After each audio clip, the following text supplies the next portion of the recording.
നമ്മുടെ അടുത്ത ടോപ്പിക് എന്ന് പറയുന്നത് നിങ്ങൾ ഓരോ സ്റ്റുഡൻസിനെ സംബന്ധിച്ചും പ്രധാനമായിട്ട് അറിഞ്ഞിരിക്കേണ്ടതാണ് ഈ പ്ലേഗരിസം. ഓക്കെ, പ്ലേഗരിസം എന്ന് പറഞ്ഞാൽ സിംപ്ലി കോപ്പി അടി എന്നാണ്. മറ്റൊരാൾ എഴുതി വെച്ചിരിക്കുന്ന കാര്യങ്ങൾ നമ്മൾ കോപ്പി അടിക്കുന്ന പരിപാടിയാണ് ശരിക്കും പറഞ്ഞാൽ ഈ പ്ലേഗരിസം. നിങ്ങൾ വിചാരിക്കുന്ന പോലെ എക്സാമിന് കോപ്പി അടിക്കുന്ന പരിപാടിയല്ല. നമ്മൾ എന്തെങ്കിലും ഒന്ന് എഴുതിയിട്ട് പബ്ലിഷ് ചെയ്യും. അതായത് ഞാൻ എൻ്റെ പേരിൽ എന്തെങ്കിലുമൊക്കെ എഴുതിയിട്ട് ഒരു ബുക്കായിട്ടോ ആർട്ടിക്കിളായിട്ടോ അല്ലെങ്കിൽ ജേണലിൽ പബ്ലിഷ് ചെയ്യും. അങ്ങനെ പബ്ലിഷ് ചെയ്യുമ്പോഴാണ് ഈ അക്കാഡമിക് റൈറ്റിംഗ് എന്ന് പറയുന്നത്.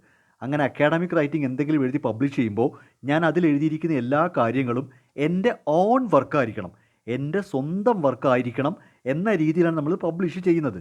പക്ഷെ ഞാൻ ആരുടെയെങ്കിലുമൊക്കെ അല്ലെങ്കിൽ ഇതിന് മുൻപ് പബ്ലിഷ് ചെയ്ത ഏതെങ്കിലുമൊക്കെ പ്രശസ്തരായ ഓതേഴ്സിൻ്റെ അവരുടെ വർക്ക് അടിച്ചു മാറ്റി അവരെഴുതിയിരിക്കുന്ന സെൻറ്റൻസോ അവരുടെ കണ്ടെത്തലുകളോ അങ്ങനെ എന്തെങ്കിലും അടിച്ചു മാറ്റി എഴുതിയാൽ അങ്ങനെ കോപ്പി അടിക്കുന്ന പരിപാടിക്കാണ് ഈ പ്ലേഗരിസം എന്ന് പറയുന്നത്. ഓക്കെ, ഇപ്പോൾ ഒരു എക്സാമ്പിൾ ഞാൻ പറഞ്ഞുതരാം. ഇപ്പോൾ ഞാൻ ഒരു കഥ എഴുതുവാണ്, സ്റ്റോറി മലയാളത്തിൽ ഞാൻ ഒരു കഥ എഴുതുവാണ്.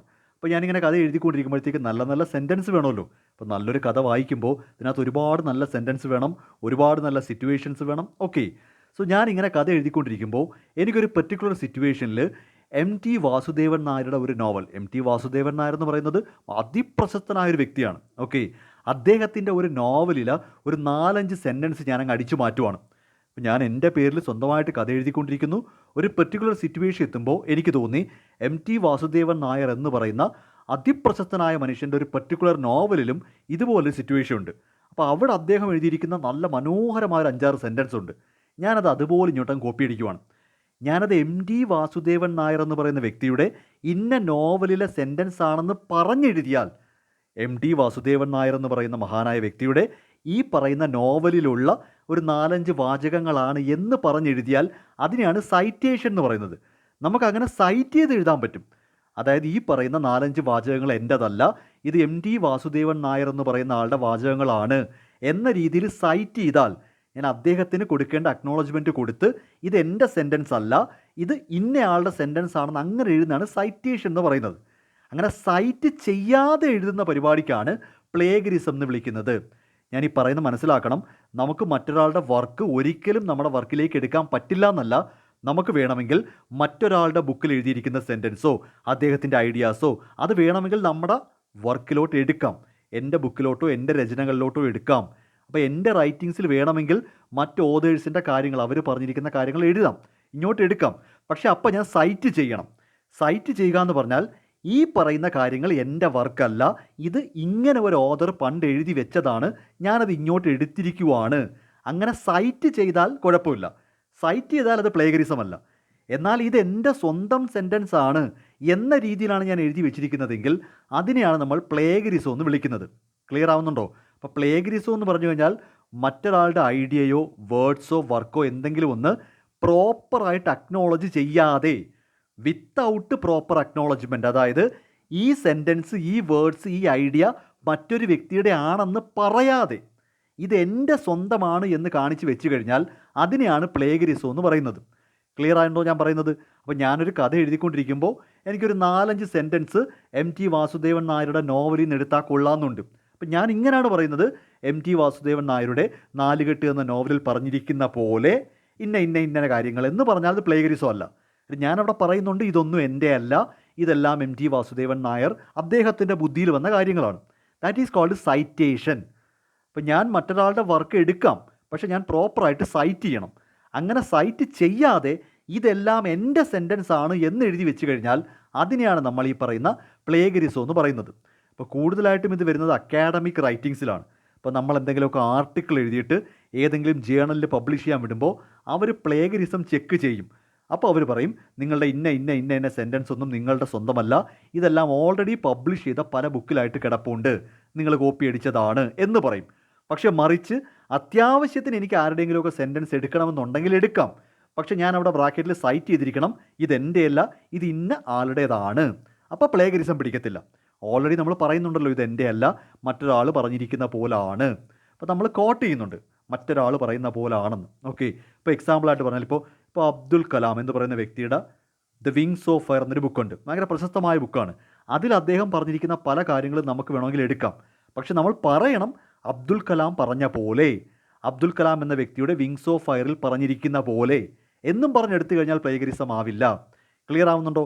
ഞാൻ ഇത്രയും എക്സ്പ്ലെയിൻ ചെയ്യാനുള്ള കാര്യം പ്ലേഗരിസം എന്ന് പറഞ്ഞാൽ മറ്റൊരാളുടെ വർക്ക് എടുത്ത് വെച്ച് ഉപയോഗിച്ചു എന്നല്ല, സൈറ്റ് ചെയ്യാതെ ഉപയോഗിച്ചു എന്നാണ്. മറ്റൊരാളുടെ വേർഡ്സോ സെൻറ്റൻസോ വർക്കോ ഐഡിയയോ ഒരു സൈറ്റേഷനും കൊടുക്കാതെ എൻ്റെയാണ് എന്ന് തെറ്റിദ്ധരിപ്പിക്കും. അബ്ദുൽ കലാം എന്ന വ്യക്തി പറഞ്ഞിരിക്കുന്ന ഒരു സെൻറ്റൻസ് ഞാൻ അതുപോലെ കോപ്പി ചെയ്ത് വെച്ചും സൈറ്റ് ചെയ്തിട്ടില്ല. അതിനർത്ഥം ഇത് ഞാൻ എഴുതിയ പോലെ എന്നാണ്. അപ്പോൾ അവർ പറയും പ്ലേഗരിസമാണ്. ക്ലിയർ ആവുന്നുണ്ടോ? അപ്പോൾ അതാണ് ഈ പ്ലേഗരിസം എന്ന് പറയുന്നത്. ഇത് തന്നെ പല ടൈപ്പ് ഉണ്ട്. ഡയറക്റ്റ് പ്ലേഗരിസം. ഡയറക്റ്റ് പ്ലേഗരിസം എന്ന് പറഞ്ഞാൽ മറ്റാരുടെയെങ്കിലും വർക്ക് വേർഡ് ബൈ വേർഡ് ഞാൻ കോപ്പി അടിക്കുവാണ്, സൈറ്റ് ചെയ്യാതെ. ഒരു ജേണലിലെ ഒരു ആർട്ടിക്കിൾ അങ്ങോട്ട് തുറന്ന് വെച്ചിട്ട് അത് അതുപോലെ അങ്ങോട്ട് എഴുതുവാണ്, അതുപോലെ കോപ്പി ചെയ്യുവാണ്. ഇതുപോലെ തന്നെ കോപ്പി ചെയ്ത് വെച്ചാൽ ഡയറക്റ്റ് പ്ലേഗരിസം. ആരെങ്കിലും എവിടെയെങ്കിലുമൊക്കെ എഴുതി വെച്ചിരിക്കുന്ന കാര്യങ്ങൾ അതേപടി എഴുതി വെക്കുന്നതിനെയാണ് ഡയറക്റ്റ് പ്ലേഗരിസം. പാരാഫ്രേസ്ഡ് പ്ലേഗരിസം ഉണ്ട്. പാരാഫ്രേസ്ഡ് പ്ലേഗരിസം എന്ന് പറഞ്ഞാൽ ഞാൻ റീസ്ട്രക്ചർ ചെയ്യുന്നുണ്ട്. അതായത് ഒരു ഓഥർ എഴുതി വെച്ചിരിക്കുന്ന കാര്യങ്ങൾ അതേപോലെ പകർത്തുന്നതിന് പകരം ആ same idea, same context, same സിറ്റുവേഷനൊക്കെ തന്നെ ഞാൻ എൻ്റേതായ രീതിയിൽ മാറ്റി എഴുതിയാലും അതിനെ പാരാഫ്രേസ്ഡ് പ്ലേഗരിസം എന്ന് പറയും. കാര്യം ഇത് പലപ്പോഴും നമ്മൾ ഈ സിനിമകളിൽ പറയുന്നേക്കാം. ഒരു സിനിമ കണ്ടുകൊണ്ടിരിക്കുമ്പോൾ നമുക്ക് തോന്നും, ഇതിലല്ല സിനിമ പോലെ തന്നെ അല്ലേ പോണത്. ഡയറക്റ്റ് കോപ്പി അല്ലെങ്കിലും ഏതാണ്ട് അതുപോലെയൊക്കെ കോപ്പി ചെയ്ത് വെക്കും. ചെറിയ ചില ചേഞ്ച് വരുത്തിക്കൊണ്ട് ഞാൻ എൻ്റെ സ്വന്തം വാക്കിലോട്ട് മാറ്റി എഴുതും. മറ്റേ സംഭവം കണ്ടെഴുതുന്നതൊക്കെ എന്നടോ, അത് മൊത്തം വായിച്ചിട്ട് ആ സെയിം സാധനം എൻ്റെ സെൻറ്റൻസിലോട്ട് മാറ്റി എഴുതി കഴിഞ്ഞാൽ അതാണ് പാരാഫ്രേസ്ഡ് പ്ലേഗരിസം. അതും കുഴപ്പമാണ്. അതും വേണമെങ്കിൽ പിടിക്കാൻ പറ്റും. കാര്യം നിങ്ങൾ എഴുതിയിരിക്കുന്നത് നിങ്ങളുടെ സെൻറ്റൻസ് ആണ്, പക്ഷേ ഈ ഐഡിയ മൊത്തം വല്ലവരുടെ ആണെന്നൊക്കെ പറയാൻ പറ്റും. ഓക്കെ. മറ്റൊന്ന് പാച്ച് റൈറ്റിംഗ്. ഇത് ഭയങ്കര കോമഡി. ഇതെന്ന് പറയുന്നത്, എനിക്കൊരു കഥ എഴുതാനായിട്ട് ഞാൻ കുറേ കഥകളിൽ നിന്ന് കോപ്പി അടിക്കും. ഞാൻ ഒരു 10 കഥകൾ വായിച്ചിട്ട് എല്ലാത്തിനും കുറേശ്ശെ കോപ്പി അടിച്ചാൽ അതാണ് പാച്ച് റൈറ്റിംഗ് അല്ലെങ്കിൽ മൊസൈക്ക് പ്ലേഗരിസം എന്ന് പറയും. ഈ മൊസൈക്ക് എന്ന് ഉദ്ദേശിക്കുന്നത് പല പീസസ് എന്നാണ്. കുറേ പീസസ് ഇങ്ങനെ അടുക്കി വെക്കുന്നതിനെയാണ് മൊസൈക്ക് എന്ന് വിളിക്കുന്നത്. ഓക്കെ. അപ്പോൾ മൊസൈക്ക് പ്ലേഗരിസം അതൊന്ന് ഓർത്ത് വെച്ചോ.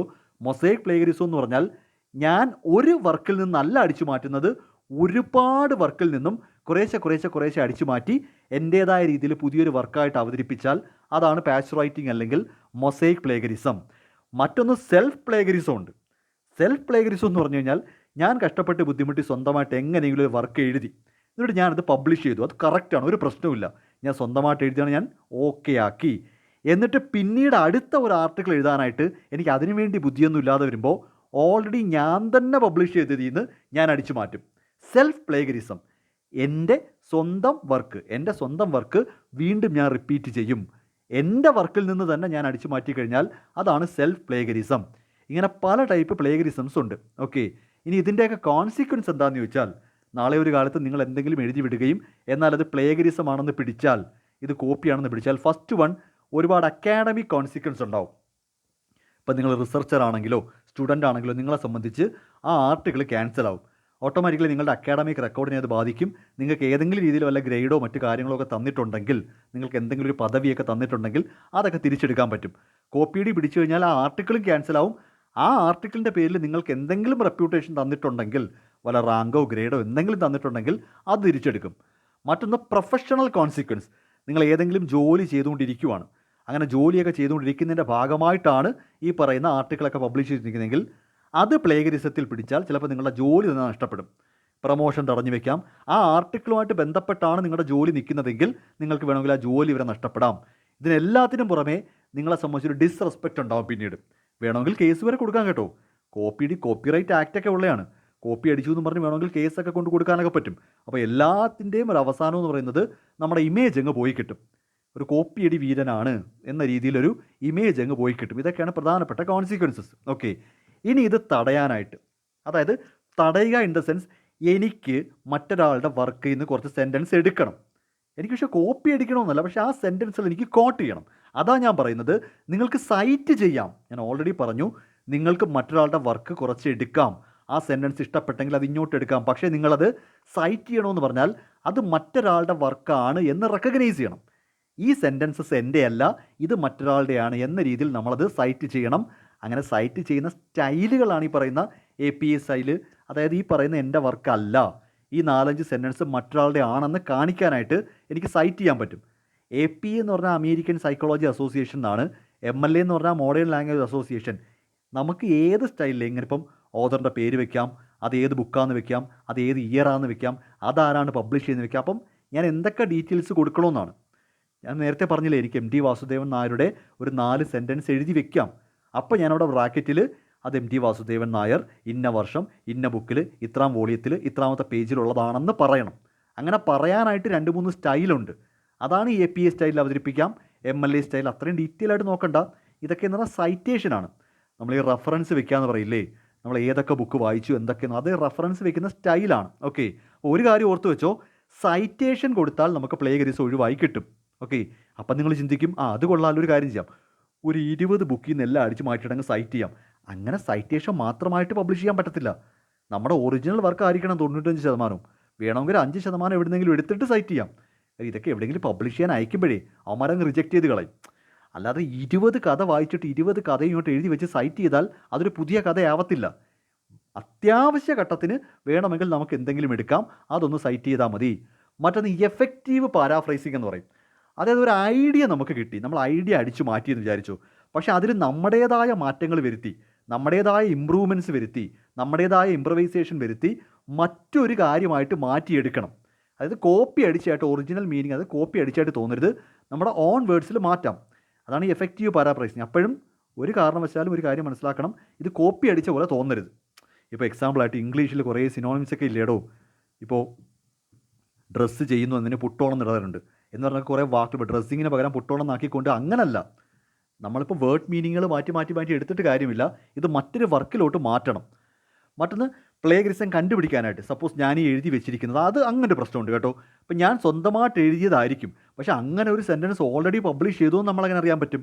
അതിന് ഈ ഗ്രാമർലി പോലുള്ള സോഫ്റ്റ്വെയർ ഉണ്ട്, നമുക്ക് പ്ലേഗറിസം ചെക്ക് ചെയ്ത് നോക്കാൻ പറ്റും. ഞാൻ എഴുതിയിരിക്കുന്നതിനകത്ത് എന്തെങ്കിലും പ്ലേഗറിസം വന്നിട്ടുണ്ടോ, അത് അൺഇൻറ്റൻഷണൽ പ്ലേഗറിസമാണ്. ഞാൻ മനഃപൂർവ്വം എഴുതിയതല്ല, ഞാനൊരു 2 സെൻറ്റൻസ് എഴുതിയപ്പോൾ എനിക്ക് പോലും അറിയത്തില്ലായിരുന്നു ഇത് ലോകത്ത് ആരോ ഓൾറെഡി എഴുതി പബ്ലിഷ് ചെയ്തതാണെന്ന്. അപ്പോൾ എനിക്കത് ചെക്ക് ചെയ്യാൻ പറ്റും, പ്ലേഗറിസം ചെക്കറിട്ട് ചെക്ക് ചെയ്യാൻ പറ്റും. മറ്റൊന്ന് കോപ്പിറൈറ്റ് ലോ കൃത്യമായിട്ട് മനസ്സിലാക്കുക, ഏതൊക്കെ കാര്യങ്ങളിൽ എങ്ങനെയൊക്കെയാണ് ഈ പറയുന്ന ഇൻ്റലക്ച്വൽ പ്രോപ്പർട്ടി റൈറ്റ് വർക്ക് ചെയ്യുന്നത്, അത് മനസ്സിലാക്കിക്കൊണ്ട് വേണം ഈ പറയുന്ന പ്ലേഗറിസം ഒഴിവാക്കി മുന്നോട്ട് പോകാൻ, അല്ലെങ്കിൽ വല്ല കേസും ആയിപ്പോവും. ദെൻ ഹെൽപ്പ് എടുക്കാം. ഇപ്പോൾ നമുക്കിപ്പോൾ എഴുതാനായിട്ട് ബുദ്ധിമുട്ടുണ്ടെങ്കിൽ നമുക്ക് എഴുതാൻ അറിയാവുന്നവരോട് ഹെൽപ്പ് ചോദിക്കാൻ പറ്റും. ഇപ്പോൾ പലരും സ്ക്രിപ്റ്റ് എഴുതുന്ന സമയത്ത്, സിനിമയുടെ സ്ക്രിപ്റ്റ് എഴുതുന്ന സമയത്ത് സ്ക്രിപ്റ്റ് അസിസ്റ്റൻ്റ്, അതായത് സ്ക്രിപ്റ്റ് അസിസ്റ്റൻ്റ് എന്ന് പറഞ്ഞ് വേറൊരാൾ വരും. സ്ക്രിപ്റ്റ് എഴുതുന്നത് ഞാൻ തന്നെയാണ്, പക്ഷേ എനിക്ക് എന്തെങ്കിലും ഐഡിയ ബ്ലോക്ക് വന്നാൽ, അതായത് മുന്നോട്ട് എഴുതി പോകാൻ പറ്റുന്നില്ലെന്നുണ്ടെങ്കിൽ എനിക്കൊരു സ്ക്രിപ്റ്റ് അസിസ്റ്റൻറ്റിനെ സഹായം തേടാനൊക്കെ പറ്റും. അതാണ് സീക്കിംഗ് ഹെൽപ്പ് എന്ന് ഉദ്ദേശിക്കുന്നത്. ഓക്കെ, ഇനി ഇതെല്ലാം എന്തിനാണെന്ന് ചോദിച്ചാൽ, ഈ പറഞ്ഞ പ്ലേഗറിസം ഒഴിവാക്കി നിങ്ങൾ തന്നെ കൃത്യമായിട്ട് എല്ലാം എഴുതണം എന്നത് എന്തിനാണെന്ന് ചോദിച്ചു കഴിഞ്ഞാൽ, ഓൾറെഡി നമ്മൾ ഫസ്റ്റ് മോഡ്യൂളിലോട്ടെ പറയുന്നതാണ് അക്കാഡമിക് ഇൻറ്റഗ്രിറ്റി ഉറപ്പ് വരുത്തുക. ഇതൊക്കെ ഫസ്റ്റ് മോഡ്യൂളിൽ പറഞ്ഞതാണ്. കാരണം നമ്മളിപ്പോൾ കുറേ ക്ലാസ്സുകളായിട്ടുണ്ട്, ശരിക്കും ഇത് 4ാമത്തെ മൊഡ്യൂളിൻ്റെ ലാസ്റ്റ് ക്ലാസ്സായി. അപ്പോൾ ഈ ക്ലാസ് കേൾക്കുന്നവരെ സംബന്ധിച്ച് ആദ്യത്തെ മൊഡ്യൂളിൽ തന്നെ നമ്മൾ പറഞ്ഞു എന്താണ് ഇൻറ്റഗ്രിറ്റി, എന്താണ് എത്തിക്സ്, എന്താണ് മോറൽസ്, എന്താണ് വാല്യൂസ്. അപ്പോൾ ഇവിടെ നമ്മൾ ഉറപ്പ് വരുത്തുന്നത് പ്ലേഗറിസം ഒഴിവാക്കുന്നത് വഴി നമുക്ക് അക്കാഡമിക് ഇൻറ്റഗ്രിറ്റി ഉറപ്പ് വരുത്താൻ പറ്റും. അപ്പോൾ ഇതെല്ലാം തന്നെയും എത്തിക്സിൻ്റെ ഭാഗമാണ്. അപ്പോൾ നാളെ ഒരു കാലത്ത് പരീക്ഷയ്ക്ക് കോപ്പി അടിക്കുന്ന അടക്കം തെറ്റാണ്. പക്ഷേ പ്ലേഗറിസം എന്നുകൊണ്ട് ഉദ്ദേശിക്കുന്നത് എക്സാമിൻ്റെ കോപ്പിയടിയല്ല. നമ്മൾ എന്തെങ്കിലും ഒന്ന് എഴുതി എവിടെയെങ്കിലും പബ്ലിഷ് ചെയ്യുമ്പോൾ അത് നമ്മുടെ തന്നെ വർക്കായിരിക്കണം, മറ്റൊരാളുടെ വർക്ക് അറിയാതെ പോലും കോപ്പി അടിക്കാൻ പാടില്ല. അതുകൊണ്ടാണ് പറയുന്നത് പ്ലേഗറിസം ചെക്കറൊക്കെ ഉണ്ട്, നിങ്ങൾ അറിയാതെ പോലും എഴുതിയിരിക്കുന്ന സെൻറ്റൻസ് കോപ്പിയടിയായി പോവരുത്. അങ്ങനെ കൃത്യമായിട്ട് പബ്ലിഷ് ചെയ്താൽ മാത്രമേ നമുക്കൊരു അക്കാഡമിക് ഇൻറ്റഗ്രിറ്റി ഉറപ്പ് വരുത്താൻ പറ്റൂ.